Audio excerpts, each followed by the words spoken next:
The following podcast contains spoilers, swearing, and trigger warning for a lot of Nolan bros. You aren't going to enjoy this. Now playing movie reviews in 20 Qs.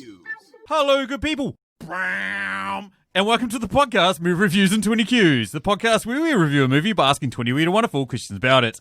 I am your host, Sam, and I am joined this week to review the film Tenet with two of my favourite ladies in the world, the first of which is making her triumphant return to the podcast that she founded, started, and is one of the biggest stars on. Hello, Stacey. How are you?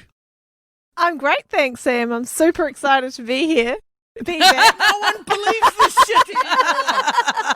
You are so full of shit. You've drank too much wine. I started saying that ages ago, just to make it sound good. It is your hello, good people. But yeah, now I have to say it every time. I don't think I have a catchphrase. You'll discover one. Yeah, it'll just happen. I think I said the G word. I think that's. I don't want that to be my catchphrase. The G word is definitely your catchphrase. No. So that other voice that you hear us taking the piss out of is Liz. How are you, Liz? I'm good. I was worried I wasn't going to get an introduction, but obviously I did, so that's nice. Hey, you went to the cinema though. Oh yes, I did. Isn't that cool? Isn't that exciting, guys? We went to a film this year.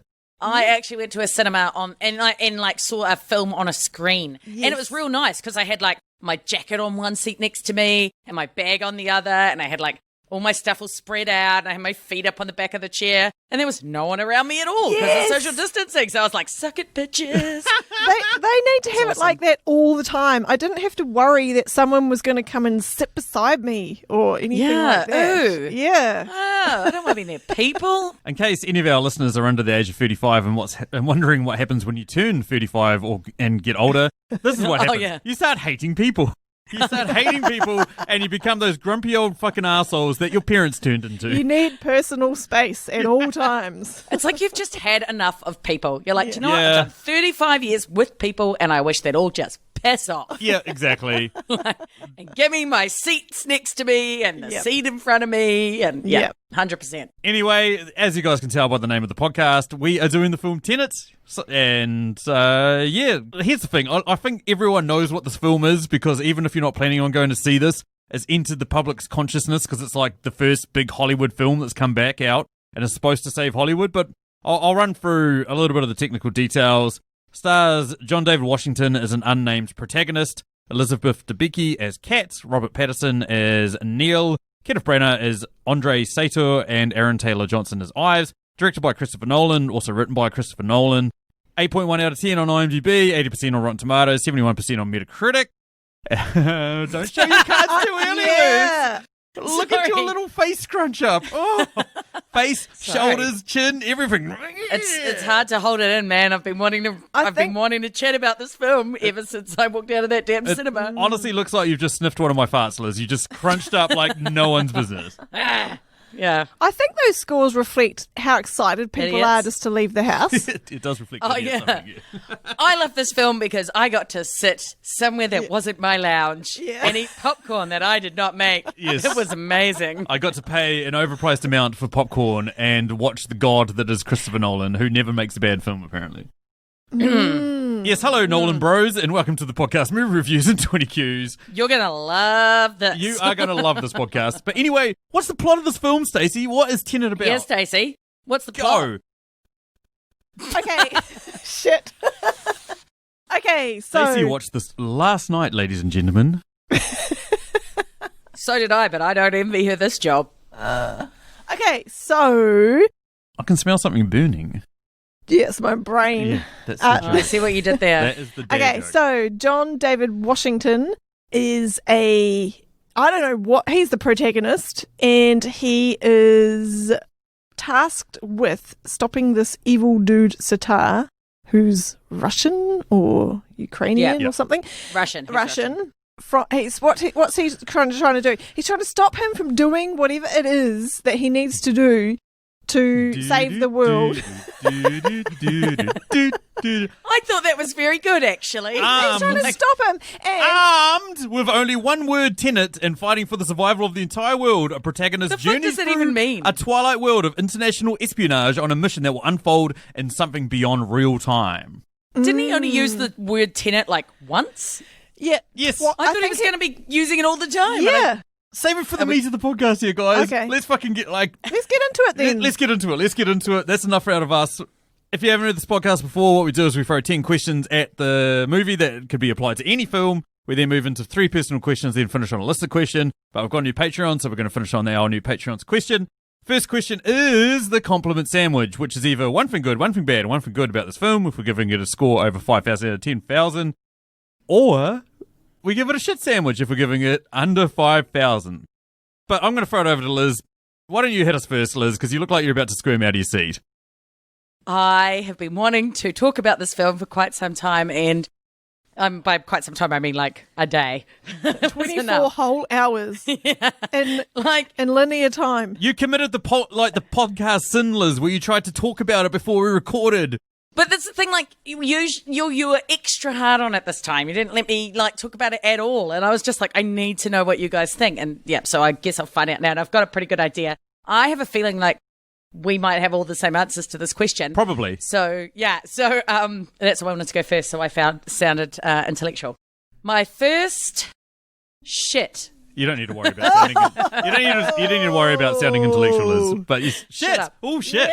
Yeah. I was like, really? Who cares about me? Yeah. Anyway, the first shit that I would like to offer this film is that the sound quality was terrible. I couldn't understand half of the things that anybody said, and it wasn't just my cinema. I know other people who had the exact same problem. And this is a film where you really needed to understand what the hell everybody was saying. So the fact that I couldn't understand half of it was just super irritating. That was I'm just going to jump in here. That was my first bad thing as well.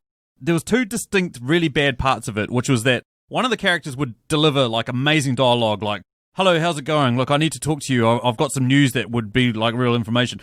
The other character would retort, and the other one would be like, "Oh my god, are you serious? When? Where?" And then the other one's like, "Well, we've got to get there now." And it's just like, what the fuck is going on? Don't even say that again. Yeah, that was the other thing. Literally, the music as well, the score, as they're halfway through delivering this, "No, what I'm going to need you to do is I'm going to need you to go to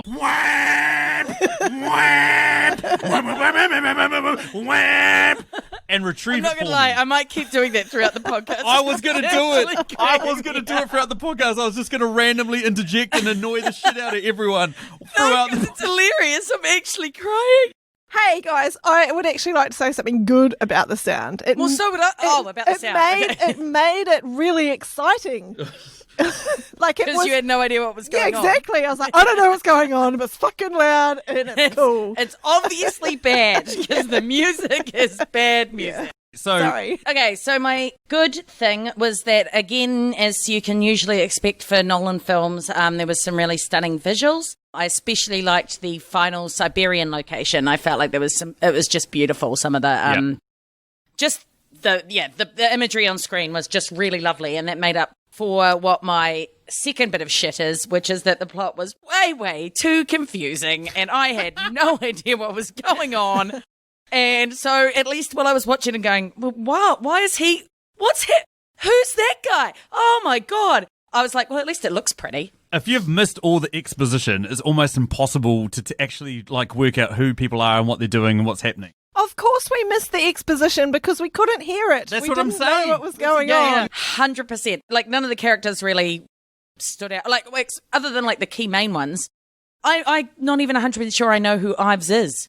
Was that the Aaron big Taylor army Johnson? Dude? Yeah, Yep. I came home from the movie and I was like, who's that military guy who popped up in the last 10 minutes and just took over like he owned the show? That's who he is. So of my algorithms, I'm going to give it 3,706 algorithms. Yeah, I'm just going to skip Stacey and just go straight to my one because my shit sandwich is... Well, I've got a shit sandwich as well, but let me just rewind it.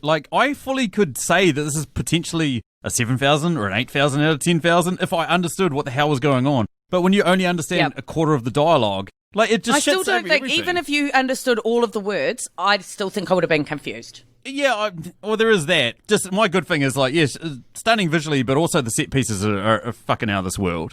You know, he knows how to shoot a thrilling action scene. And then my final bad thing as well is, we'll talk about it a little bit later, but the characters individually, but the character interactions was just so bad. I just couldn't understand. I couldn't understand what the hell they were talking about. I couldn't like the vibe between the two. There's supposed to be chemistry between John David Washington and Elizabeth Debicki's character. I didn't no chemistry for me whatsoever. No. And even like the supposed hate between her and Kenneth Branagh, nothing. No tension, nothing there. Oh wait, Sam, you haven't given it your score. Yeah, what's your score, Sam? So my score is out of 10,000. That's not a number. Is that a 0? Honestly, it was like the fucking goddamn teacher out of fucking Charlie Brown. Like, Miss, can I go outside? 4,000. Could be an 8,000. Fuck this film. You guys have massive, you just need to chill. I'm sorry. Is that bad that I like to understand the fucking thing I'm spending 2.5 hours watching? Yeah. I'm Yes, sorry to be it such a is. drama queen, Yeah. Stacey. Yeah, it is. Come on, just chill. It's a movie. It's made up. It doesn't need to make sense. You don't even need to understand Oh, it. good, because it didn't. Good. What do you got, Stacey? Stacey. I'm giving it a compliment sandwich. You're a brave woman. And Yeah. you guys can't believe you haven't been blown away by this as much as I have.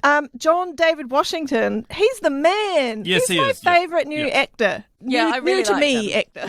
He's the only thing holding this movie together. Honestly, I was like, this poor guy, he worked his butt off doing all the awesome acting.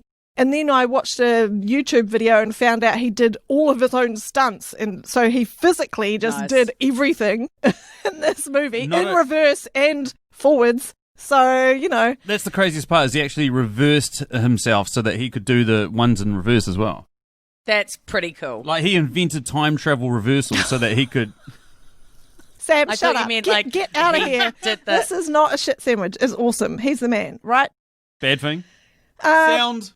No, she can choose her own Hey, bad I did have thing. that, but I thought I'm just going to let all the whingers on the internet and the other people on this podcast deal to that. And us whinges. I'm just saying, but one bad thing that I really didn't like is the choice of location where the main characters, the protagonist and Neil, had their conversations about top secret missions that they were going to do. It was always in public and quite loud, clear dialogue. Like on a tram, on a train, walking do that down in a main movies street. They do that in the movies all the time, and it's so ridiculous. Yeah, I know, but in this movie in particular, it is so obvious and so bad. You have to come up with another good thing now. Yeah. Good luck. Hey, I really liked the effects. In particular, the plane crash. Oh, yeah, absolutely. That was really cool. Absolutely. Yeah. I loved it That was driving really cool. That is the height of, positive praise that Stacey can give. Yeah. So, my score is 7,200. Shit! Yeah. Damn. I think I gave that to Extraction, and I thought it was really good. No. Extraction's way better than this, but... Yeah, actually, maybe I gave it high 700. Extraction is way better than this. Any Nolan bros listening to us just shat their pants. I know, right? Miss Positive, why don't you start us off with question number 2? Okay, what song would you have inserted into this film and where or why? And we've got to mention that this is a Patreon question, comes courtesy of Chris Yeni. Fuck you, the man, Chris. We love you. Yeah, this is a great question. Mine's probably a bit of a shit choice, but I don't know. It's just what came to mind. I thought that they could have had Jump Around and do it when they were jumping in and out of the house, or out of that flat. I did think it was kind of funny how it was like a reverse bungee jump and, the reverse time, all that sort of stuff. I thought that was kind of cute. The one for me is that at one point there's a new cat on the boat with Kenneth Branagh's character. Was it Sato? Yep. Yeah. Yeah, so I was thinking that song, What's New, Pussycat? Whoa, whoa. Oh, that's even worse than mine. I thought my choice was terrible. I am going, this is my worst joke of the podcast. What's new, Pussycat? Get it? Anyway. Yeah, okay. Yes, we get it. Oh, my God. Come on, Sam. Who are you talking to? Machu. Yeah, Machu would find that joke hilarious. Yeah, exactly. Machu's probably... Okay, well, I'm going to try and class this movie up a little bit. The song actually came on the radio on the drive home, and I thought, yes, they needed to bring this. So, Walk on the Wild Side. Oh, yeah, Lou Reed. Yeah. Yeah. So when would you put it in?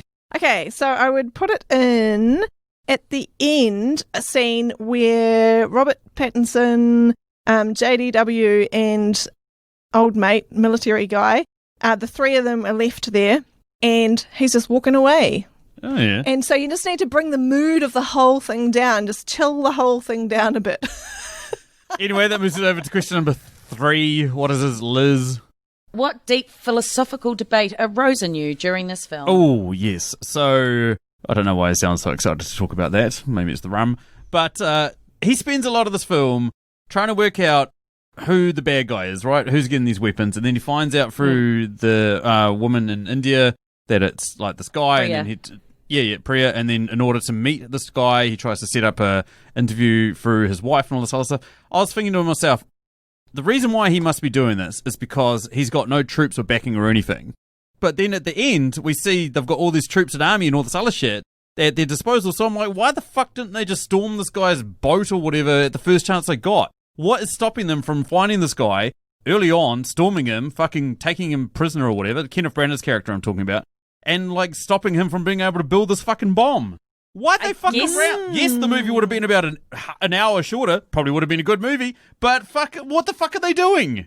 I think they're not trying to use brute force. They're trying to use smarts. Like, they're trying to go, ooh, how can we, like, play with this concept of inverted objects and time travel instead of just going full bloody action movie, like army movie. But yet they degenerate into that.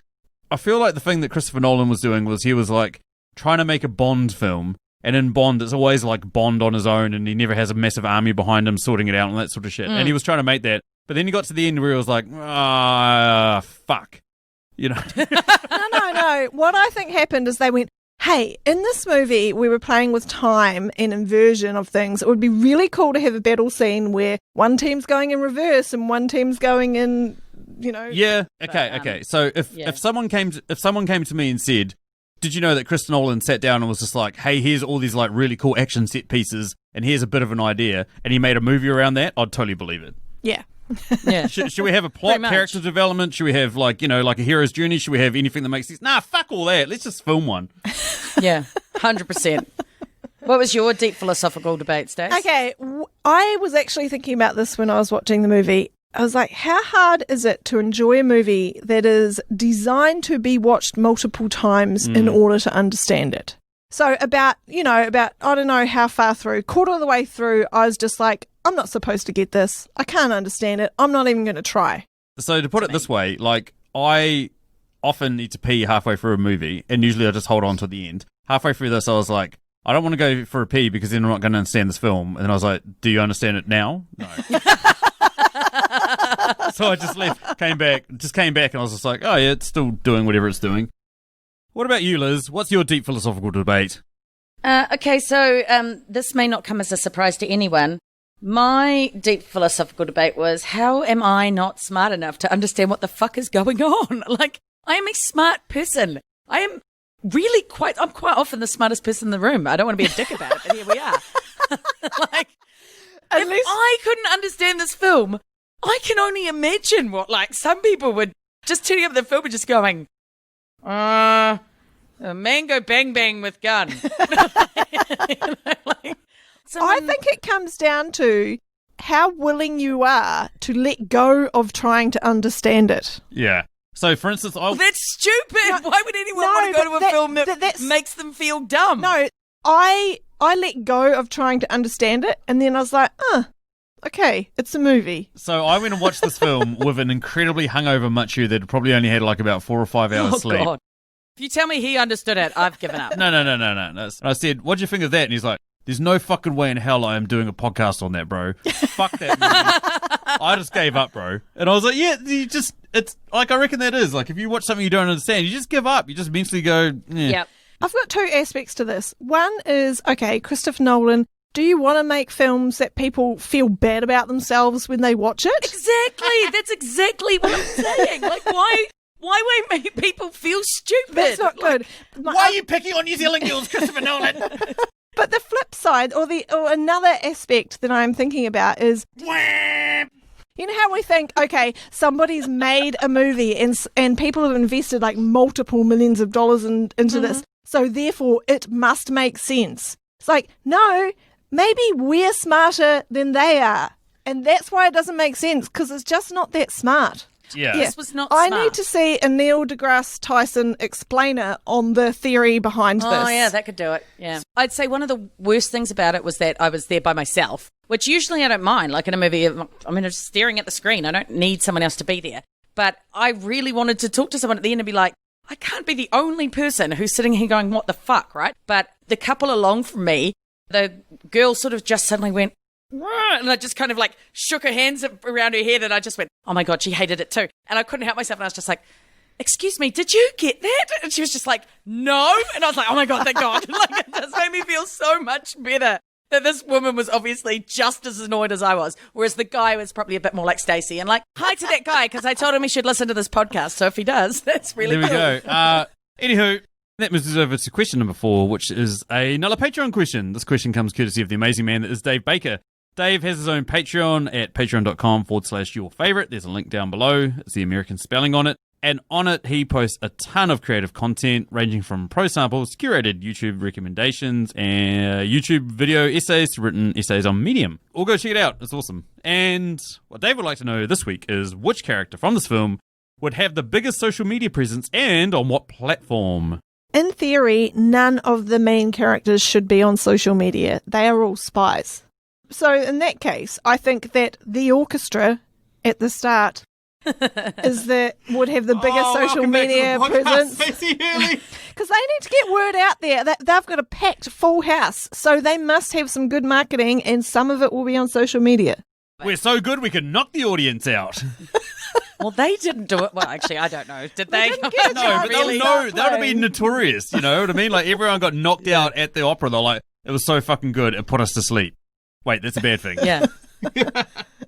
So I have a genius answer to this, and my answer is... Okay, Donald Trump. Fucking hell. I'm the smartest person. I'm real smart. I've got I a genius just answer. told you. I'm I am the smartest smart. person in the room. I am No one smart. knows more about technology than me. S-M-E-T. I mean, S-M-E-R-T. No, okay. So my brilliant answer is Priya. Now you may say, oh, but Liz, Priya is an arms dealer. Ah, but you guys, Priya hid the fact that she was an arms dealer because you were supposed to think it was her husband. So Priya's like all over Facebook and posting like pictures of her knitting and shit to keep her cover.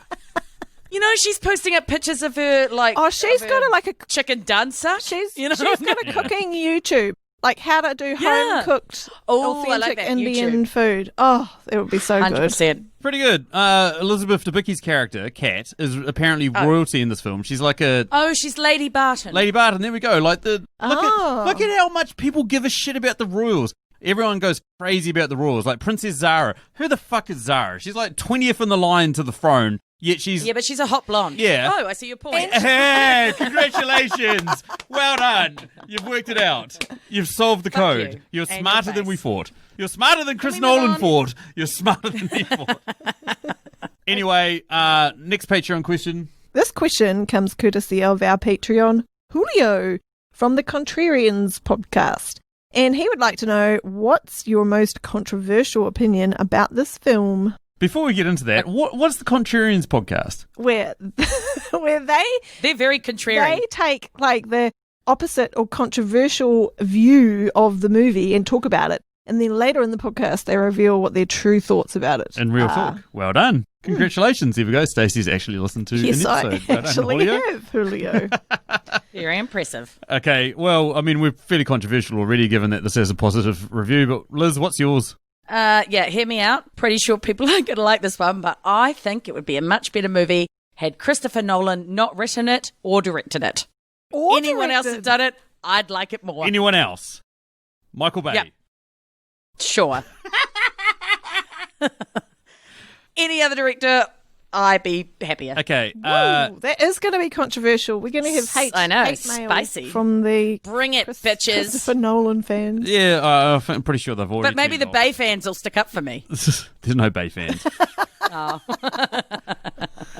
Okay, so my controversial opinion that I thought of halfway through watching this film was that John David Washington would be absolutely perfect as being cast as Wolverine in the new MCU.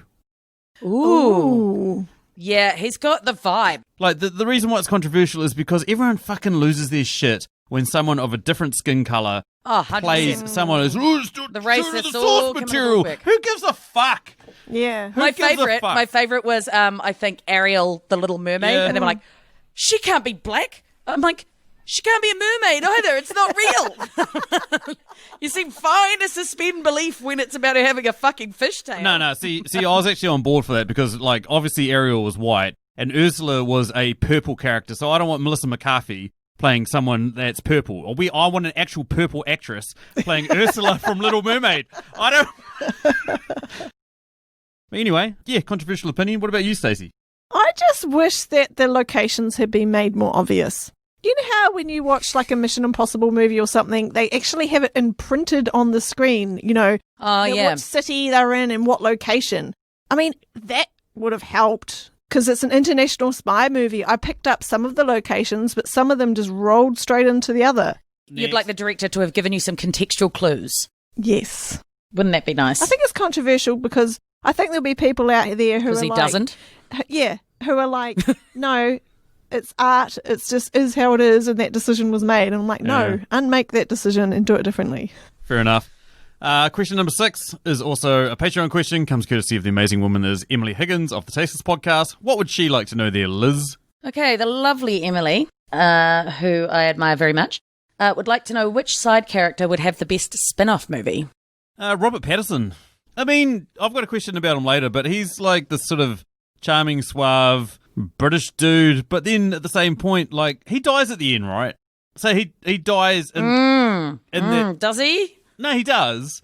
Like, he goes back through time when he dies, and the protagonist knows he dies. So, I mean, what's the spin-off movie? Maybe if we saw the adventures... precursor? Yeah, maybe if we saw the adventures of him and John David Washington before they, teamed up for this film, maybe that would be the side movie. Yeah, totally. I'd dig that. They were the two likable characters. But yeah, it just makes too much sense. What about you, Stacey? Yeah, well, a character that I really liked and think we need to get to know better is Mahir. He seemed fun. He was. He is kind of comic relief. Like, he's that slightly light-hearted character. Like, he's waiting in the boat for Kat to fire off the flare gun, and she's looking out, and he's like, not yet, It's just like, that could turn comic really quick. Not to mention his first scene where we first meet him, and he's talking about how they're going to crash this plane. And he's like, no, it's okay, leave it up to me. They'll just write it off as an act of terrorism if it all goes pear-shaped. And he just totally owns that persona. And character. I thought that was really good. If they hadn't had that line, that would have just been really like a appalling lack of... Yeah. I am going to go with Priya. I want to know how she became this hardcore arms dealer, like this just lovely... delicate, beautifully dressed Indian woman. I feel like there must be a bit of a backstory there, and I think that could be quite cool. And she's working for John David Washington. Yeah, but I think that's tied into this whole stupid Tenet thing that I don't really like, which is, the movie. I just want to know how she became an arms dealer. Like, I think it's... the mover and shaker behind the scenes. I think her career is more on the English side of things. Like if you're looking at... If we're aligning this with Bond movies, you've got M, played by Dame Judi Dench. So I'm kind of thinking that... I'm so amazed at you right now. The English side of... Someone's gonna get laid. Probably not. And it's Stacey. Yeah. I don't know if you can call it getting laid, but it's something. Oh, God. So anyway, that's where I see Priya in context of this world. Fair enough. Moves us over to question number 7, which is also a Patreon question. This question comes courtesy of the amazing man, there's Dan Breddick of the Netflix and Swill podcast. If we were the head of Netflix and we were marketing this film, when would we have dropped the first trailer for this film? Stacey? We're all going to have the same answer for this, aren't we? What is Maybe. it? Hit me. Inverted 6 months after the film was released. That's way smarter than my answer. You're a fucking genius. Okay, what's question number 7, Stacey? That's great. If you just embedded it in and you just didn't tell anyone and it had been on Netflix for like 6 months and no one knew. Yep, fair enough. I had an answer to this, but I've gone back in time, and I'm actually going to say 3 months after the movie came out on Netflix. Oh, burn. That was embarrassing. Okay, this sounds like I'm stealing her answer, but I'm telling you, listeners, if you play this podcast in reverse, it's going to sound like I came up with the great answer. Stacey didn't have shit. Stacey stole off me. Play it in reverse, listeners. I'm telling you, it's worth it. If they play it in reverse, they won't know what you're talking about, so it doesn't matter. Up, fuck the shut, okay? And then what you did Up, there. fuck the shut. You think you're so clever. I You can't am. understand this film, could ya? So you can't be that clever. Okay, you guys, that takes us to question number 8. What scene will you remember on your deathbed? Is it the plane? Are we all the plane? No, this might be a bit of a weird answer, but it's what sort of came to my mind. Cat diving off the boat. I really liked the callback to how she brought it up about her freedom and stuff, and the balance of it, and just like the way it was sort of portrayed. I just thought it was a really beautiful moment. And if I didn't think about it anymore, that was a really great scene. But then I thought about it more, and I went, well, wait, what did the previous cat even think that was? And like, where did she think she was going? And then like it made no sense, and it's so confusing. And she looked just like her. The past cat saw future cat diving off the boat, right? And so she just thought her husband was cheating on her with some woman who was like fleeing the boat to get away, to hide, to swim back to shore, or I don't know. Elizabeth Debicki is very distinctively looking. So did she think that... Distinctive. That's kind of what I meant. Like, didn't she recognise her own... Like, she's tall. How do you... I mean... Yeah, exactly. How do you not I guess, recognise... but maybe he had a type. Because I guess she didn't see her face properly or whatever. And his type is a 6'4", short-haired blonde woman. No, but how many of them are rolling around? But I guess quite a few. The thing is, this woman... He's Russian, after all. This woman is diving off a boat, and you've got the reflection of the sun in the water, and you've been out on a hot day in the boat, you know, with your son. You're not concentrating. She just saw this like flicker out the corner of her eye. Like, if I saw somebody of my body shape jumping off a boat, my first thought wouldn't be, oh, I've gone back in time and I've jumped off a boat. Would it? Really? Mine would. That's what I automatically assume every time. True, good point. Wouldn't you be like, I don't look as bad as that guy? Probably. Oh, burn! Probably. No, anyway, let's carry on. Moving on from Sam's current body hate. Anyway. What about you, Sam? I'm fat shaming myself. Scene? Yeah. It's the airplane. It's crashing an airplane into the building. It's obvious. I've already mentioned that. It's definitely the airplane. What about you, Sam? Yeah, I loved that scene too. Totally loved it. But there's one specific aspect of it that just made me feel really relaxed, and I enjoyed it. A plane crashing into a building made you feel welcome back to Look, the we knew she was weird, Sam. She married you. Of course she enjoyed that. There was one particular aspect. Are you fucking mental? No. Oh, shut up and let her tell us. Listen to me. Okay, so when you see that guy just kind of casually rolling those massive pallets of gold bars out the back hatch, and they're just like spilling all over the runway. It was just like, something so expensive. You don't treat it like that. He was so casual. There was something about that interaction that I just was like, cool. Yeah, let's just move on. All right. What quote from this film would be the worst thing to hear after you finish having sex, Sam? He's good with his fists for a diplomat. Not bad. I like it. Mine is, well, I've seen too much. Oh, yes, I've had that on my list as well. Yeah, that seems like it wouldn't be very flattering. No. So the first one I had was, what the hell happened here? That's a little bit concerning. But I think the best one would have been, welcome to the afterlife. Yes. Uh-oh. Anywho, that moves us over to the last question that can be applied to any film. And it's making its return. The question is, what's something that you guys noticed in this film that you don't think other people might have immediately noticed? Kat wasn't wearing a mask when she returned to the yacht in Vietnam, and neither was old mate. But they should have been because there's COVID-19? No, because they need oxygen. They need oxygen mask when they go back in time. Do you know the answer to this, Liz? No. Oh, yeah. So, yeah, that makes perfect sense, Stacey. Like, as in it didn't make sense. Because as far as I understood it, they always needed to have their own air when they were going back Otherwise, in time. they're breathing in carbon dioxide. Yeah. Instead of oxygen. Why didn't the protagonist have a mask on when he was talking to Priya? Oh, look, I think there are so many scenes where this didn't happen, right? Is it because he'd stopped going backwards through time? Yeah. To talk to her going forwards through time? But then how did he start going backwards through time again? The only two that were at that point was Kat and Sater. Like, the bit at the end where he shoots her, he's going forward through time. And so is she now, right? Yeah, Yeah, they are, but my understanding is that you physically are the inverted object in time when you go back in time, right? Yeah. It doesn't really make sense because they were walking forwards and, everything like that. No, I think she'd gone backwards in time and then she'd gone back into one of those things and changed to moving forward again. Oh, that's when she went to the it's boat like a and cassette tape. I literally have only just worked this out now as we're talking. Like, But wasn't he It was moving not clear backwards in the through film. time? Because he was reversing himself back to the day when he was going to destroy the world. Wasn't that his thing? Like, now that he had all the pieces together, he was reversing himself back through time to make the algorithm and blow up the world. yeah, I hadn't thought of that. Oh my God, this But film maybe is that's because we confusing. don't understand it. Yeah, maybe.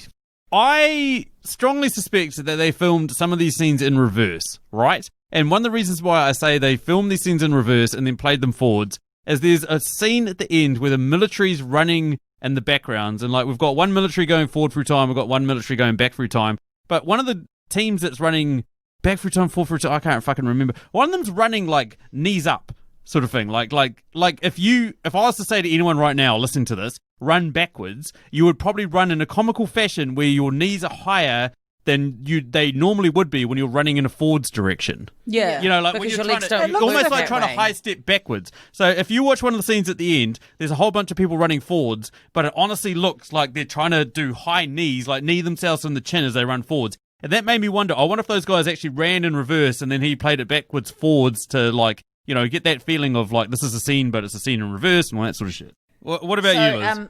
Well, I wondered if you clicked that the bag tag that Neil had on his bag at the end was the bag tag that we Yes. saw on the bag at the start in the opera house. I Yes, didn't absolutely. click. I saw them zooming in on it a couple of times, but I didn't realise whose bag it was at the start.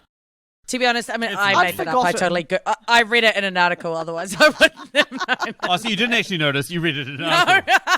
No, the thing that I actually noticed, I was just trying to be smart, but actually, didn't get it. The thing that I actually noticed was the school that Max went to, that Kat was waiting outside. It had the postcode on the name of the, on the street Cannon sign. Lane. It was NW2. Yeah. And when I looked that up, it was like Kensal Green and Golders Green. And I was like, I'm sorry, no. A Russian oligarch or Russian arms dealer or whatever, his kids would not be going to a school in fucking Golders Green.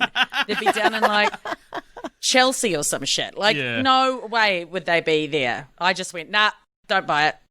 Anywho, that's the end of the 10 questions that can be applied to any film. We now move into our personal questions. And this week, Stacey leads us off. Go, Stace. Okay, I had like 1 million questions about this film when I You came did. home And from you watching asked me it. all of them when you got home. And I was like, save Did it you for have the podcast. answers to any? So I had to. I didn't have the answers to any of them. I don't know. It was like a fucking insane person talking. I could have asked a million questions here, but Anyway, I figured you guys wouldn't have any of the answers either. So I was like, I'm just not going to bother with that. I narrowed it down. Okay, so on a scale of 1 to 10, how much did you care about the characters, Liz? When I read this question, I was like, oh, you have hit the fucking nail on the head. Like, you just didn't. Yeah. Like, any of them could have died at any point, and I would have been like, okay. Yeah, see Like, ya. I just really, and even the protagonist, even if he died, I would have been like, okay. Yeah, I'm just going to completely agree. Like I said, there was not much in the way of character interaction between these characters to the point that you sort of like brought the camaraderie between them or the chemistry or anything like that. And it's the same thing, like individually as these characters, they were so one-dimensional. Like I have not seen a more one-dimensional female character in a movie in Elizabeth Debicki since I don't fucking know when. Like, I Yeah. want my son back. Like that was it. Like that was her whole. So to answer your question there, Stacey, I 2 out of 10. I cared about the protagonist. I found him engaging. I found Robert Pattinson to a lesser degree, but the rest of them I was just like take it or leave it. He wants to destroy the world because he's got pancreatic cancer and he's dying. Okay. I think he just doesn't care. Like, he just doesn't think it's important. He thinks if you have a fancy, concept and like pretty visuals, then who gives a shit about the people? Well, people care about people. Like, Yeah. it's a no-brainer, mate. But, Like, like, Especially it's almost- now. Yeah, especially now. But it's we could talk about this for hours. Let's Oh, move God, on. no, What do you got moving on. next, Stacey? What do you got next? Okay, question number 12. What was the point of the opera house scene? I think it was purely to establish John David Washington as being a badass, to also establish the idea of like time and these reversal bullets and all that sort of shit. Again, the sound Like, for me, it was like, okay, we need to send in the Americans. Cool. The Americans went in, and then they came out, and then they had this exposition sort of shit in the hallway where they got masks on. What the fuck is going on? Yeah, I thought maybe they were trying to explain how the CIA team got the plutonium, but then why was the plutonium in an opera house? And actually, was there even in that first bit? I can't even remember. And you can go into an opera house when there's no one in there. Yeah. Then I thought he used it as a way to show the inverse help, like so that you saw the inverse stuff happening early on, so that you were kind of like, oh, okay, there's something weird there happening with time, so now I have to keep an eye out for it. But I have to say, that bit when they're in the train yard and he's trying to take the cyanide pill, I have no idea what was going on with that. Like, what were they trying to get out of him? And I just, what's happening now? They wanted to see how far he'd go to defend secrets, I think. I think that was the but idea. it just would have been nice if we knew what the fuck the secret was. Yeah. It was just really dumb. Yeah. Next Okay, question. thanks for filling me in, guys. Sorry, Stacey, That's that we good. couldn't clarify. Yeah. Okay, question 13. Is John David Washington the worst boss ever? Yes, absolutely. He's gone back through time. He's a micromanager. He's... I disagree. Ooh. I think Hitler would be worse. Oh, okay, fine. Okay. Okay. I will give the film this, like, it was a kind of cutesy twist, the idea that he actually did go back and set this all up, and... Like, he was the one sorting it out all the whole time. But then Yeah. that's confusing, actually, because then you get to the paradox of, but wait, how did he Yes. start knowing it? Like, when was the initial instance? That makes no sense. Yeah. If you think about that too much, that fucks my head up. So, Or is Can we he move on? a second version of himself? Is he the future protagonist? And there's another protagonist. Stacey, my Stacey! brain is exploding. Okay, Liz. Oh, please let me keep moving. That'd be great. So, question 14, a bit more lighthearted one for you here. Which two films had sex to make this film? The first film I'm going to go with is 2011's Source Code, a film in which Jake Gyllenhaal keeps going back through time to relive a terrorist attack over and over again that he has to stop. I just feel like that just makes way too much sense. It just sort of marries up with this one quite nicely. And then I'm going to go with Jason Bourne. Jason Bourne goes all across Europe. This guy goes all across Europe. There we go. Boom.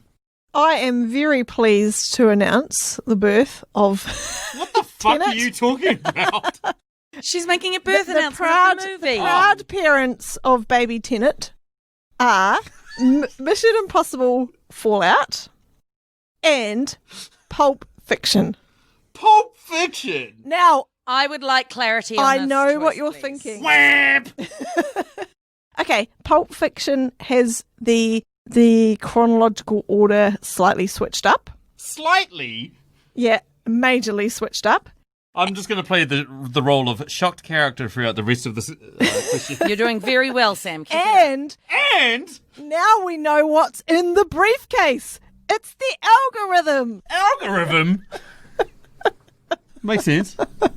All right, so we've already sort of talked about how incredibly flat and pathetic the two female characters that you have in this film are. Well, Priya's two? interesting, but We she's just haven't- such a We trope. haven't talked about it enough. To There be is a honest. scientist as well. There is a scientist who pops up for whole Oh, yeah, exposition totally forgot Batman about and her. then she disappears. They were all just such tropes. Like, it was just like, oh, we need the damsel in distress. Okay, good, there's Cat. And we need the woman's actually the evil one behind the man. Like, it was just so disappointing. And actually, I'm pretty sure, I couldn't say for 100% certainty, but I'm pretty certain that this film did not pass the Bechdel test. So my question is actually more of a demand that you recast one of the male leads with a woman so that the movie would pass the Bechdel test. And I'd like to know who your woman is just because to make it fun. Absolutely. Goodbye, Kenneth Branagh. Hello, Sharon Stone. I will put Sharon Stone into any movie I can. Sharon Stone would be an amazing Russian oligarch / villain. I can imagine, like, Sharon Stone just lends herself to villainry. She's fucking awesome at it. Plus, I'd love to see Sharon Stone and Elizabeth Debicki. They got a rocky relationship. I don't want to say any more because I'm... Getting excited? Yes. Okay, calm down, Sam. Stacey, what's your answer? I love Shazza. This might be my controversial opinion. Robert Pattinson What? was not my favourite. He could be replaced with Jodie Comer from Killing Eve fame.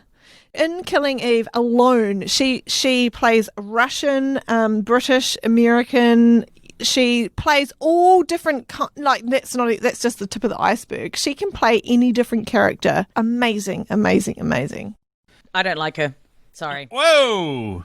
I watched a little bit of Killing Eve. I found it very irritating. You guys have to. You need to rewatch it, Liz. I'm disappointed with you. Okay, Liz is getting told off.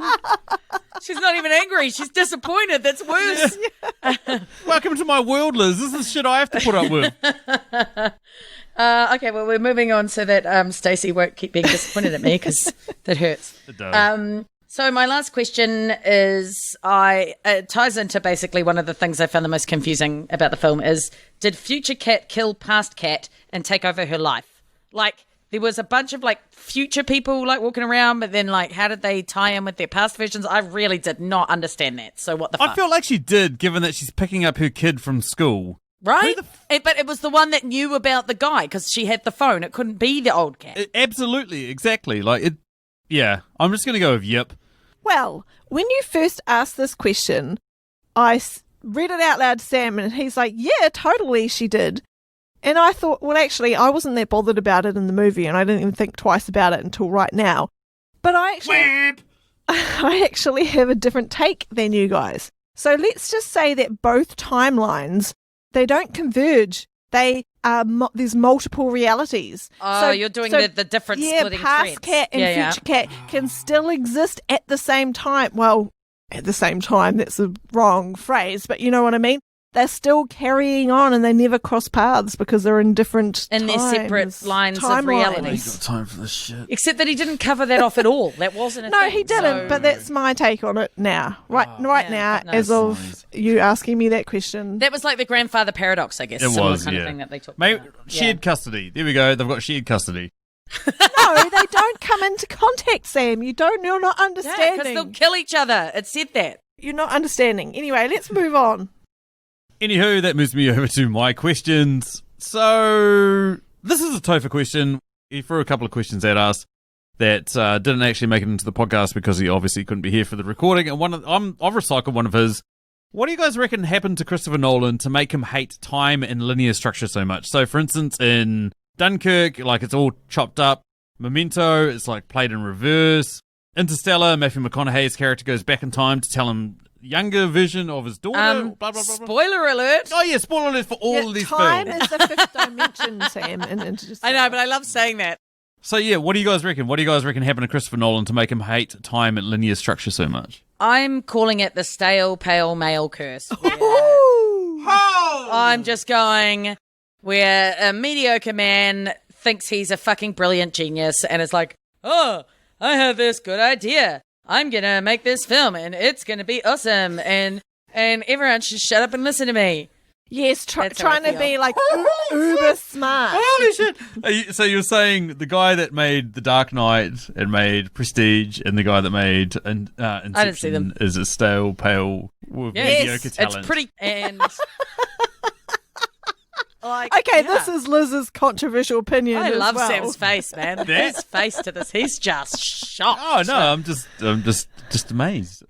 So, do you think it was a feminist who wrote the soundtrack for this movie? Yeah, she was trying to flush it out. She was like, yes, fuck this white male bullshit. Fuck the patriarchy. I'm mad all over it. See, as we discuss this more, it's becoming clear. Oh my God, I want to do that now to any other stale pale male that ever talks to me. And they're like, look at me. I'm just going to be like, really?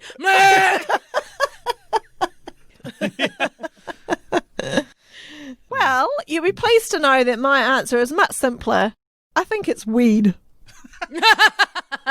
He just smoked a few too many joints and things got a little bit mixed up and it kind of made sense to him, but everyone around him is like, that's not how we see it. See, I totally imagine that he was like a young kid and he had a favourite toy, like maybe a He-Man or a Transformer or something like that. I don't know. G.I. Joe, there we go. G.I. Joe's been around for ages. Barbie, maybe. He had a favourite toy and he was sitting there and he was playing with it and he's like, I love my toy. This is what I've wanted my entire life. And then suddenly the grandfather clock behind him just fell over, smashed his toy into a million pieces, and he looked at the clock and said, if you're going to fuck with me, time, I'm going to fuck with you. And well, that's creative. Grandfather clock came out and fucked with him, and now he's fucking with time. Anywho, so in this film, Kenneth Branagh has decided that because he can't have her, he's going to stop anyone else from having her. But then he decides if he can't live in this world, he's going to destroy the entire world. But I want to know from you guys, how did he know how to make the algorithm and destroy the world?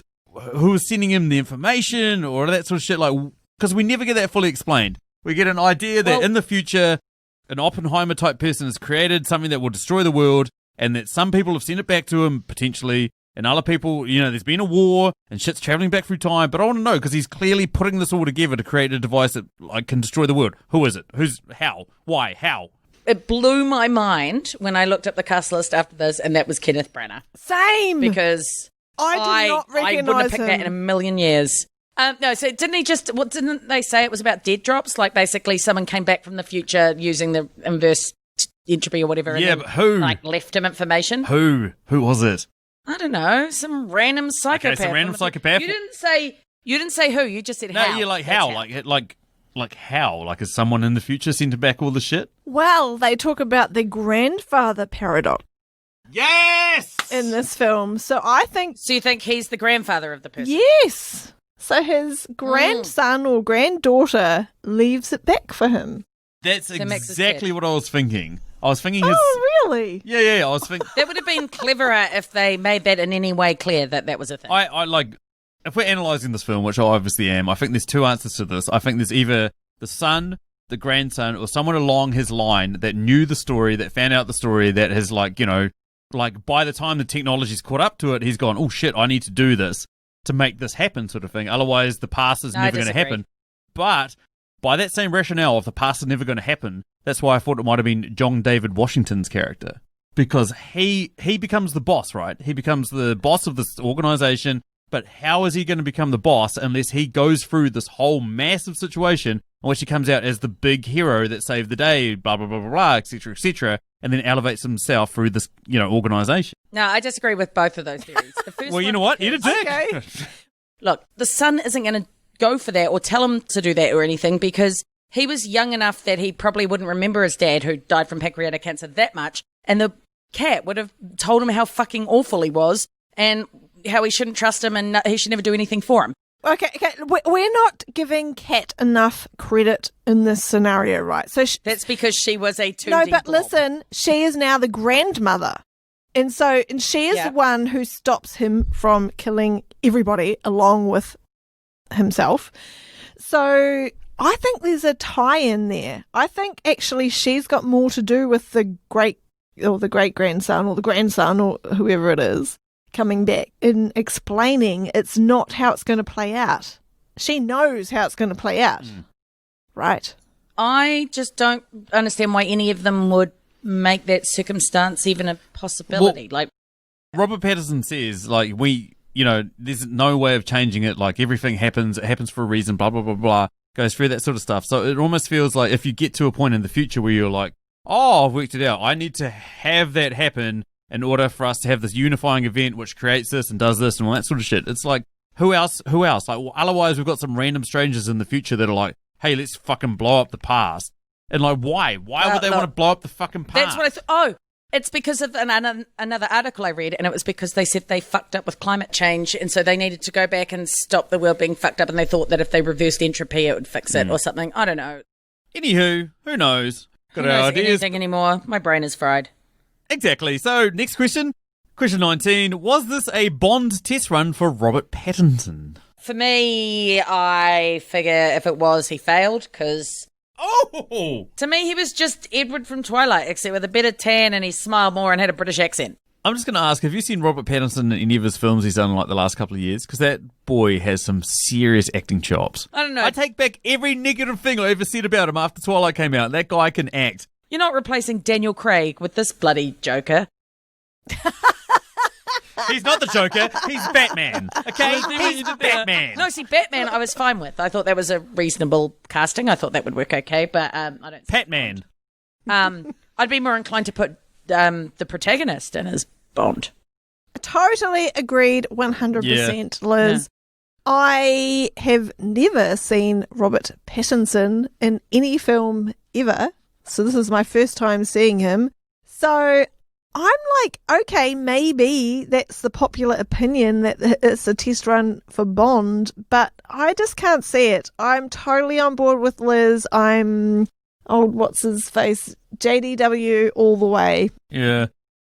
But anyway, moving on to our final question, which is another Patreon question. It's our most newest Patreon. The wonderful man that is Nick Haskins of the Epic Film Guys. Thank you, Nick.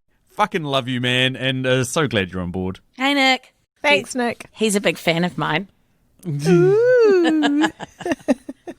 Anyway, what Nick would like to know is what would the ending of this film have looked like if it had been rewritten as a Shakespearean tragedy and or a comedy. Or a comedy, not and. Yeah, I was like, and a comedy. Tragic comedy. That's It would be almost as confusing as if Christopher Nolan had written and directed this film. That's what it would look like. Absolutely. So I think that the way to have done that would have him die in the cave at the end because of something he missed earlier in the film due to his sort of arrogance and cold-heartedness. Because if you remember with Kat, he was a bit of a dick. Like he was like, oh yeah, I've totally solved your painting problem. Sweet as. Yeah. And then, fuck off. And then when she tried to kill the guy and he was like, oh, nah, I can't do that. And like he just didn't really seem to give a shit about it, even though he was supposed to care about her. It was very strange. Fair enough. What about you, Stacey? Interesting. The big Thank you. Interesting. Why, thank you. My take on a Shakespearean tragedy ending is that everyone must die. Right. And this is how. So, Robert Pattinson, the protagonist, and Aaron Taylor-Johnson, the three left with the pieces of the algorithm, they all agree to kind of either commit suicide or shoot each other so that they don't have the responsibility of dealing with pieces of the algorithm. Oh, yeah, I forgot about that. And I quite liked that. I thought that was really clever. They don't want that on their shoulders. So that's how they die. And then to tie up the other characters from other scenes, Kat dives off the boat, but she also dies. She's smashed by a shark. In the dive, she either doesn't hit the water correctly or hits the boat or something. Easy to go down that way, to be honest. And she's a goner. And Mahir, who's manning the boat, crashes the boat into past Kat and son, killing them also. Oh, I love it. I married this woman? What the fuck am I doing with my life, man? Because she's awesome, and that's a way better ending to the fucking film that we all just had to sit through. This is Shakespeare, man. He cleans everything was up. fucked up. Shakespeare, man. There's no loose endings. It's true. There. Yeah, everyone could have just drunk poison, Sam. Like that she could have done that. It's true. Like we were talking about before, like the future has to happen to create the past, blah, blah, blah, blah, blah. Everything's predetermined. I could imagine John David Washington realizing at the end what he has to do, and what he has to do is create this algorithm so he can send it back in time to Sata. So that's him. He becomes the most evil dude possible. He kills, what's the other guy? Aaron Taylor-Johnson kills him, kills Robert Pattinson. Well, we know Robert Pattinson's going to die. It's just standard. Anywho, thank God we've made it down to the end. I can't believe we're finally over it. Thank you so much for joining us. Hey, coming up next week, we have M from Verbal Diorama who's coming on board to talk about Pacific Rim. Very much looking forward to that. But before we go, massive thanks to Stacey for coming on. Oh, thanks for having me. I was super excited to go to the cinema. I really was. Yeah. 100%. And it was actually really fun recording this podcast. I can't say the same about watching the movie. Absolutely. We've had a good time tonight. But we've had a great time, and thank you for sticking with us and listening to all our crap. So true. Hey, if you want to get in contact with us, you can find us on email at mritqs@gmail.com. You can find us on Facebook at Movie Reviews in 20Qs, and you can find us on Twitter at Movie Reviews In. Anyway, that's thanks from me. Thanks. Bye.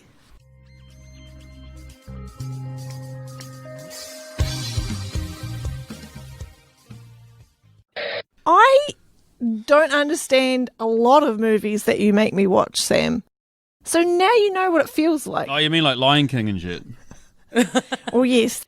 Takes us over to question 10. Somebody's trying. Question 10. Fern's going to have a fucking great time tomorrow morning for breakfast.